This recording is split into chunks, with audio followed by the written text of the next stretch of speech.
Hello, everyone. My guest today is John Panaccione. He's the CEO of a company called LogicBay and works with leading companies to develop and implement strategies for scaling indirect sales channels using a combination of services and technology that LogicBay offers. He's also the co-founder of VetToCEO, a nonprofit focused on helping veterans transition into being entrepreneurs. John, are you ready to take us to the top?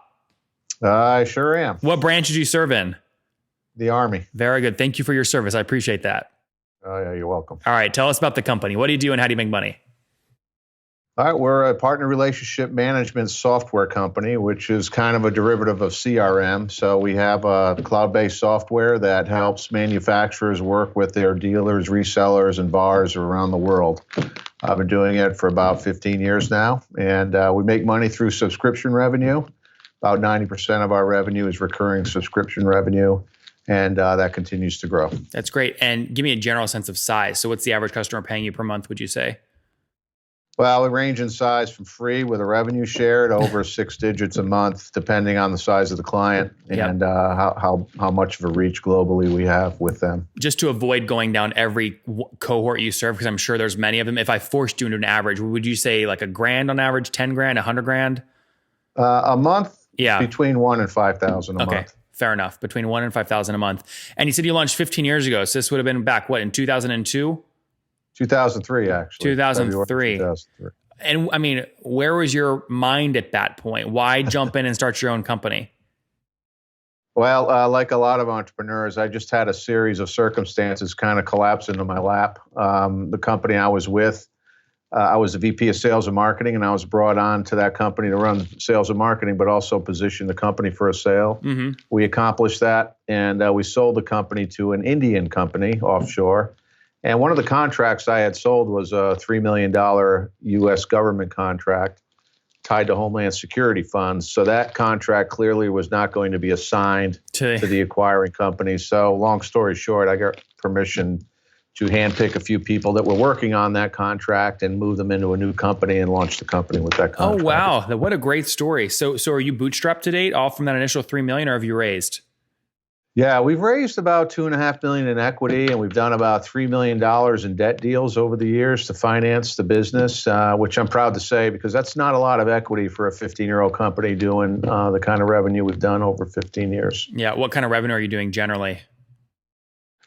Generally, we don't like to disclose that publicly, but we're between 10 and 15 million. Okay, that's pretty healthy. And what rate are you growing at year over year, would you say? We're at about a 10 to 15% growth rate right now. We have a very mature, large Fortune 500 customer base, our larger customers. So we tend to do a lot of renewal and more scope of work within our client base versus new account growth. Got it. So you year over year are focused on gaining more wallet share from the same base versus expanding the base.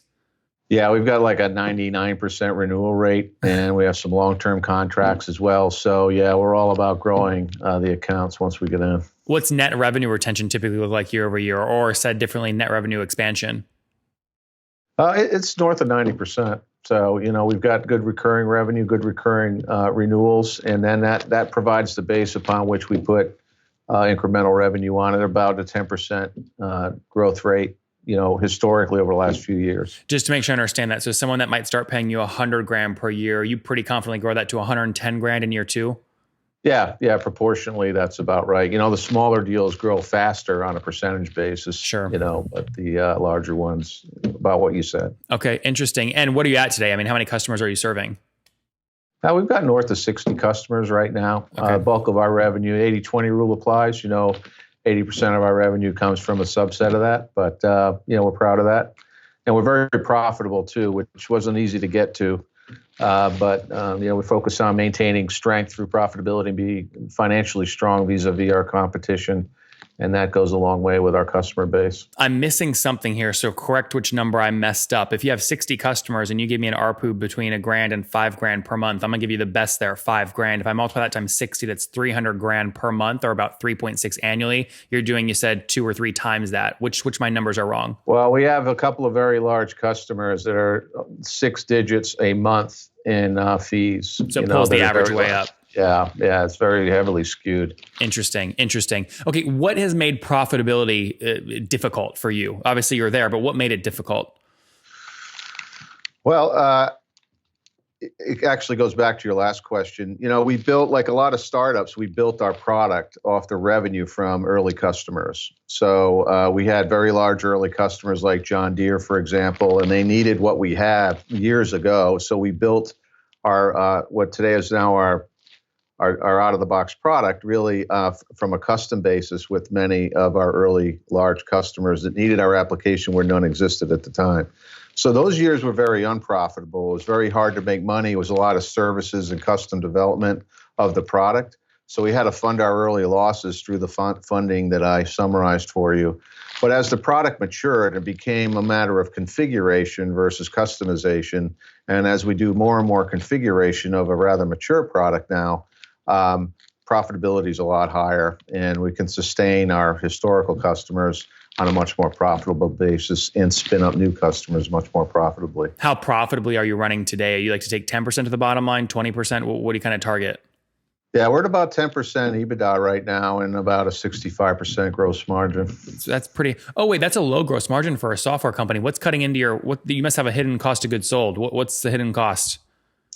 Well, I don't know specifically. We've been running the books the same way for 15 years. Some software companies divide up their engineering dollars differently, as I've compared our financials to others. So we basically split it. We try to be really disciplined about what we put in COGS, but we put a lot of our engineering dollars, which is a sizable amount of our cost structure, below the line. So what do you put above the line, though, to pull down to the 65%? We put our hosting expenses up there, our labor expenses associated with the services and the support that goes up there. Oh, you put your labor expenses up there too.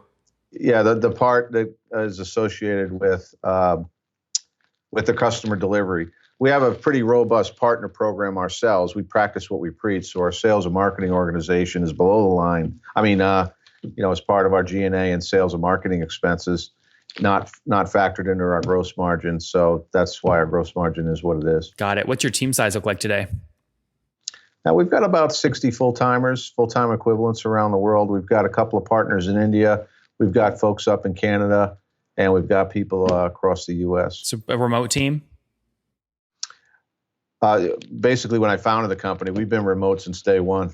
We've got an office here in Wilmington, North Carolina, which I've got about 8 people in. But this is where the critical mass is. But we've got folks all over the world. Interesting. Talk to me about churn. What's your churn look like annually, and how do you mitigate it?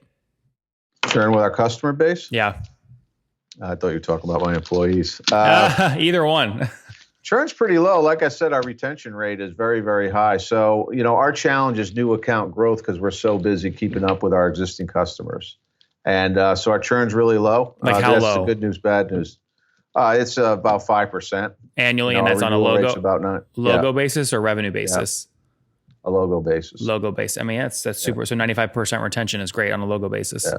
Right. Interesting. In terms of growth, the economics around that, what do you like to, what are you paying right now to acquire new customers, and how quickly do you like to make that money back?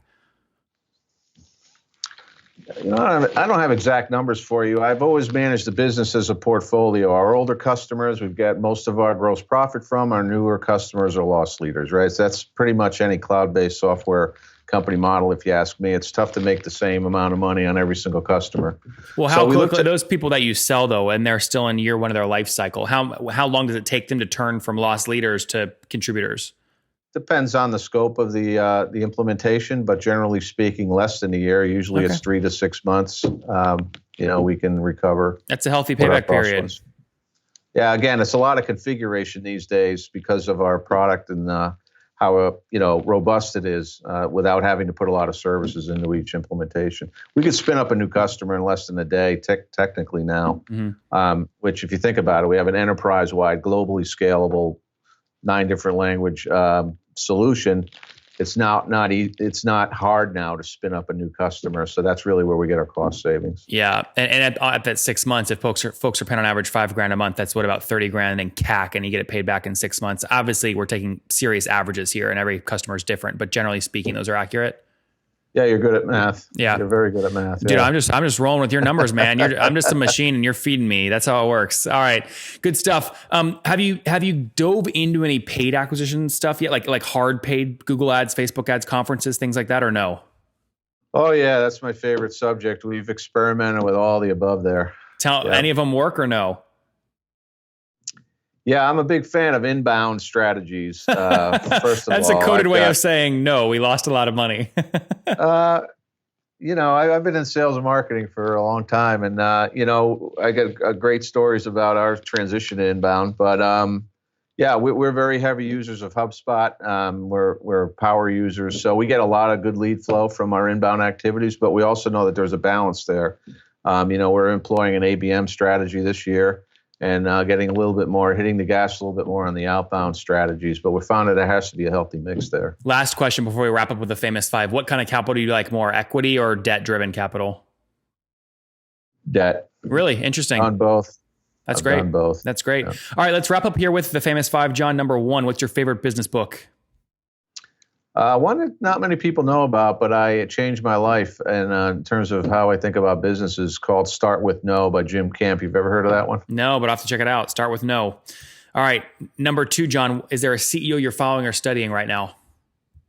Yeah, I really have studied for a while Jeff Bezos from Amazon and what he's done in a very innovative way. Number three, besides your own, what's your favorite online tool for building your business?